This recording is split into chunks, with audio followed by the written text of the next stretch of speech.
G'day, I'm Doug and welcome to Doug Stack's YouTube channel.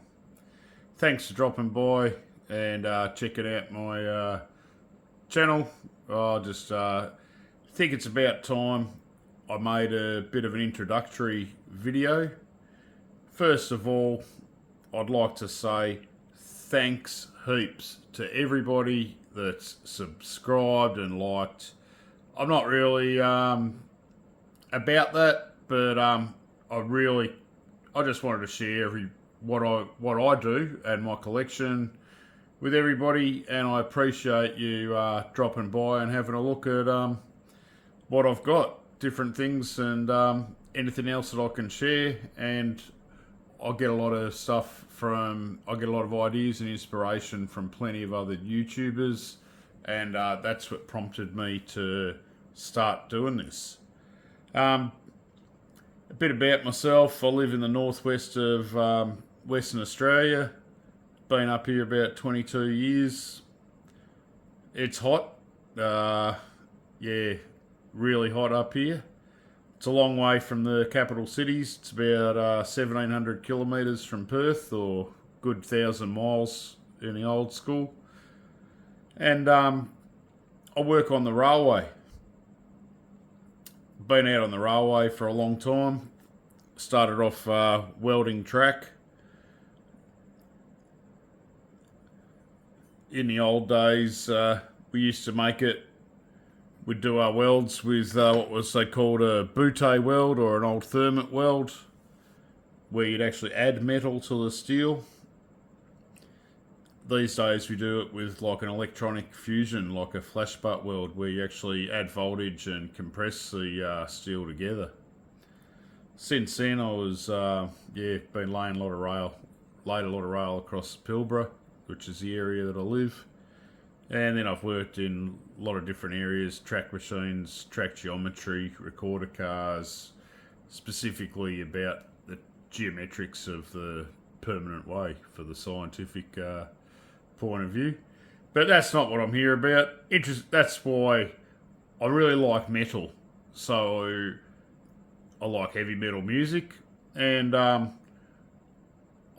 like metal, but I like the things that you can do with it. Whether it's really high precision engineering to fractions of millimeters to make things perfectly fit. Whether you can machine a piston down to from like you can rebuild a 1920s Ford Model T engine using an old bit of leather belt for the big end bearing, and a bit of a piston that you've machined down to fit in there. Like, that's not precise, but the precision that makes that is what I like. And the same thing with minting and pouring metals. It sort of intrigues me. A while ago, I bought some gold nuggets here and there around the place. Anytime I've seen them for sale, this is going back over the last 10 years, anytime I've seen some nuggets for sale, just in a local community, I'd bought them if I could, if I had the money to afford them. And probably early last year, I went over to Melbourne, about 5,000 k's away, and I wanted to buy some new motorbike gear. So money was a bit tight, and I took a handful of these gold nuggets with me. Lo and behold, I was quite surprised by what they gave it to me. And I only give them the little ones. I've kept a few decent ones still. So that's what got me interested in metals as such. I've always liked gold. I live near Marble Bar, which is one of the richest gold fields in Australia, outside of Kalgoorlie. And there's plenty of gold out there. I've weighed up the thoughts of buying a metal detector. I've thought about it, but you're looking at about $7 or $8 grand to get yourself set up.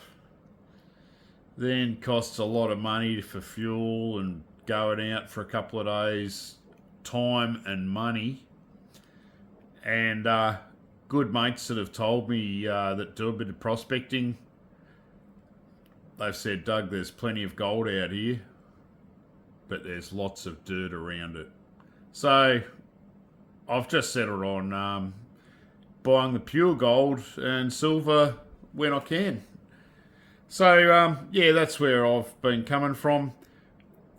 The reason that I started the YouTube channel is I had an operation just before Christmas, so I had about 8 weeks off work, and I was laid up at home watching YouTube every day. I'd been stacking since early last year, so stacking collecting, because it is becoming more of a collection than a stack. But I've been watching so many videos, and I really love watching it. Watching what everybody else has got, watching coins and different bullion, hand-poured stuff from around the world that people collect. And yes, there's an end goal, but that's why we do it. We like to have it. It's shiny. So yeah, I'd watched probably about 8 weeks worth of YouTube and thought I'd give it a go. So my apologies. I'm pretty rough and ready up here. But yeah, this is just my introduction to say g'day and welcome everybody officially to my channel. Just got on the table here in front of me a few things that I use and that's interesting to me. I've got an old a ball here, and it's actually made out of Australian pennies that have been squashed into a disc. Well, they're already a disc shape, but they've been rounded off and all bronzed together to make them into a ball shape, into a sphere. And that's exactly where I'm coming from. Like a metal, as much as I love it, it's so malleable. It's an art. I don't know if anyone's seen this, knows what that is. Just let it try and focus.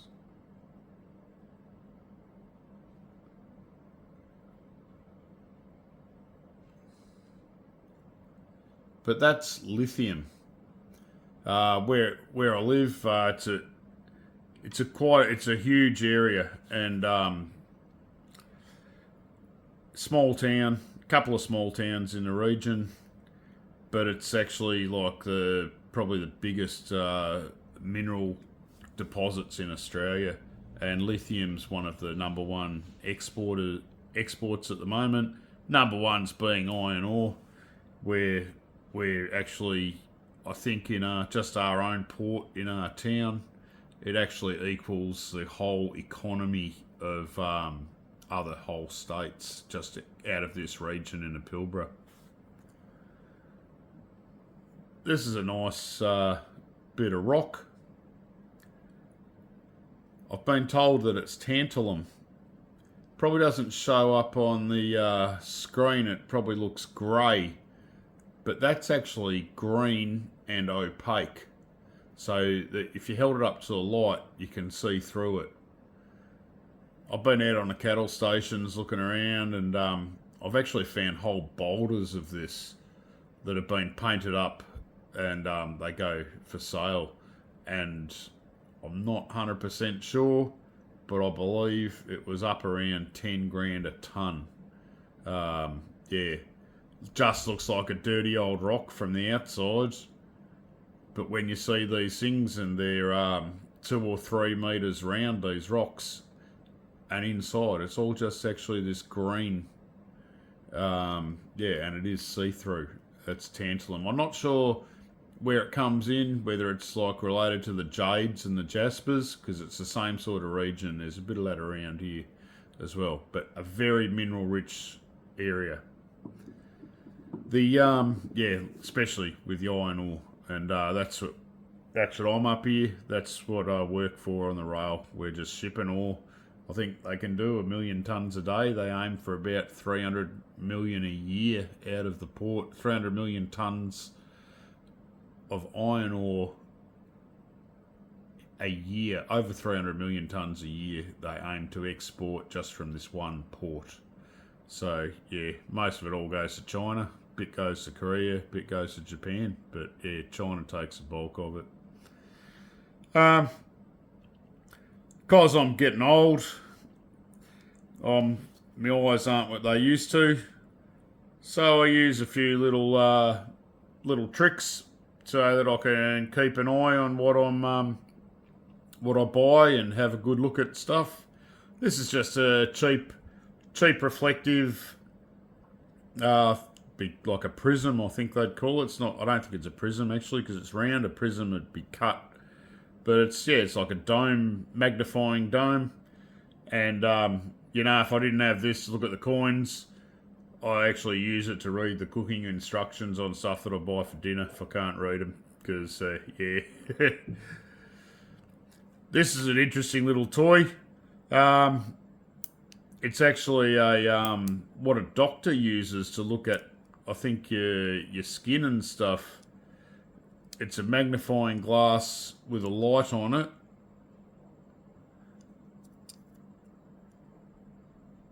And it gives a really high definition view. So if you wanted to have a close-up look at some coins, I didn't realise that it would work through the phone that well, but we'll see what happens if you look at a coin through it.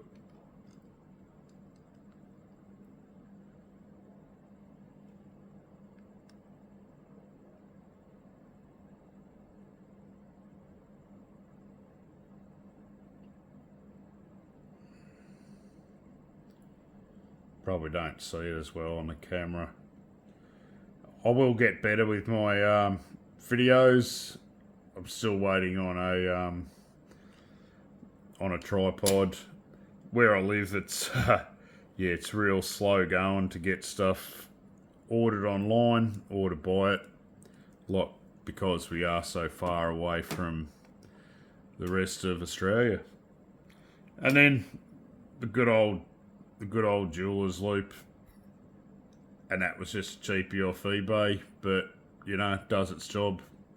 I just need to have a bit of light with it because I'm pretty blind. So that's a bit about me. I really appreciate the views, the comments from everybody. Please keep them coming. I'm no expert. I'm definitely no expert, but I just like every week or so, I'll try and do a couple of shorts, and I'll try and share a few parts of my collection with you. Like I say, it's become more of a collection than actually stacking.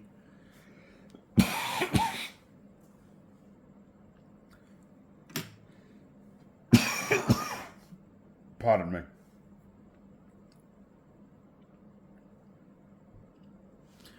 Sorry for the interruption. Must have had a frog in my throat. Here's an interesting one. Like, that's 1 ounce of gold.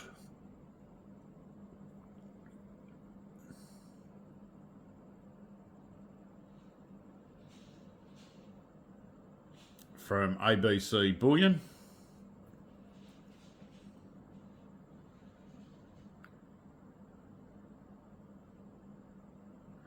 And this is where I'm coming from with different metals and densities of the metals. That's 1 ounce of silver, Australian hand-poured silver from Tasmanian Bullion Company. But just a comparison, like, you can really feel the size difference. They're both the same weight, but that's what it's all about with the density of gold. It really, it's amazing.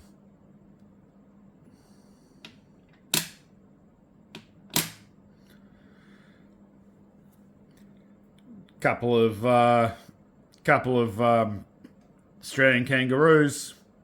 Some people don't like them. Internationally, they have a lot of problems with milk spotting.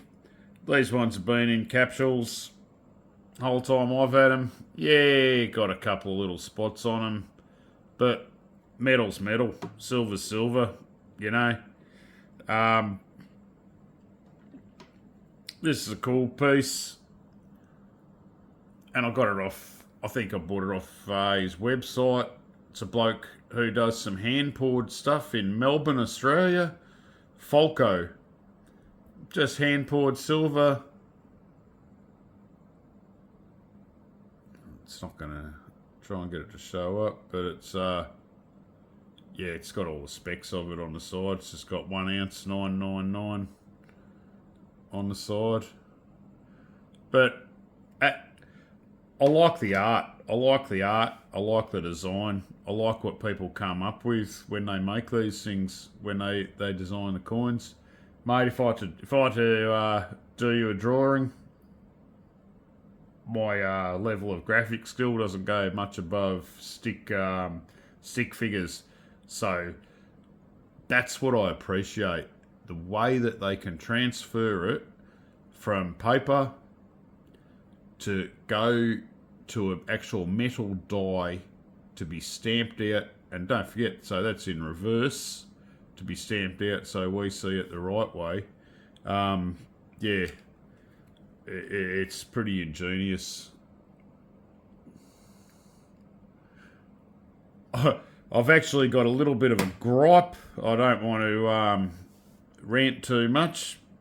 Nothing's resolved as yet. Where I live, I rely on mail order.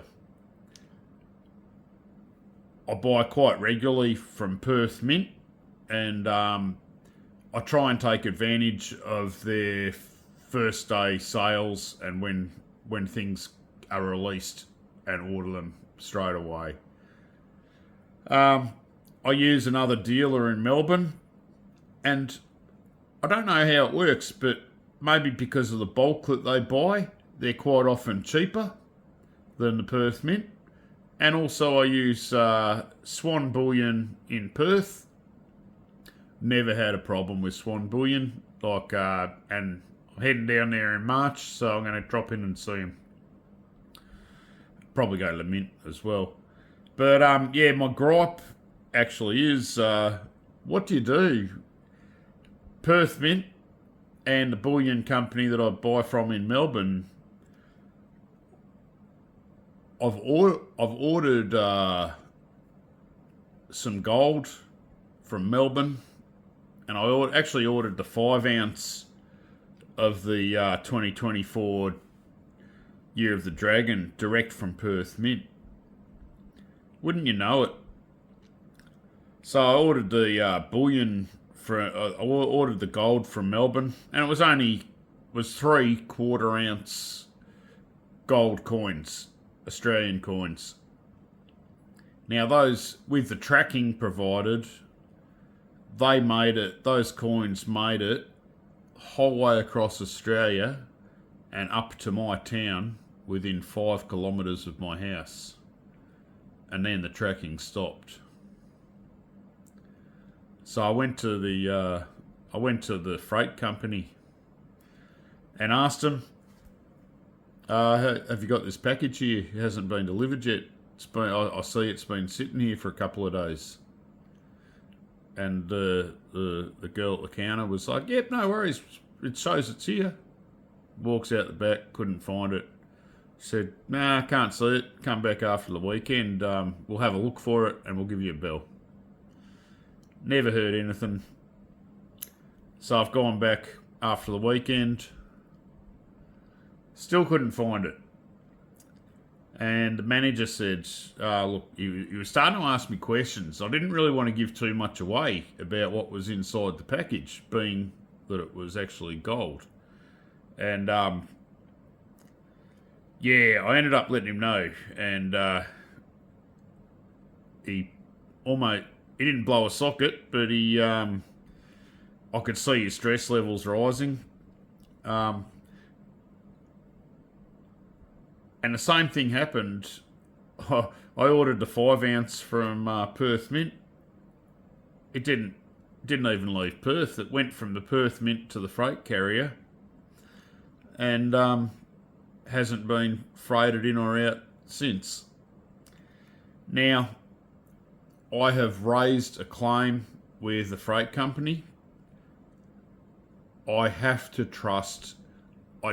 I have 100% trust the dealers, the dealer in Melbourne. I 100% trust Perth Mint. Like, that's their business. You know, they're not out to jib anybody. I don't know what's happened. I've ordered a lot of stuff over the last year and a bit, and yeah, I'm really worried. Well, look, it's insured. I'll get it back, or I'll get my money back.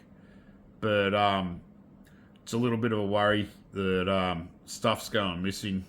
Managed to get across the whole way across Australia and got lost at the local depot 5k's from me.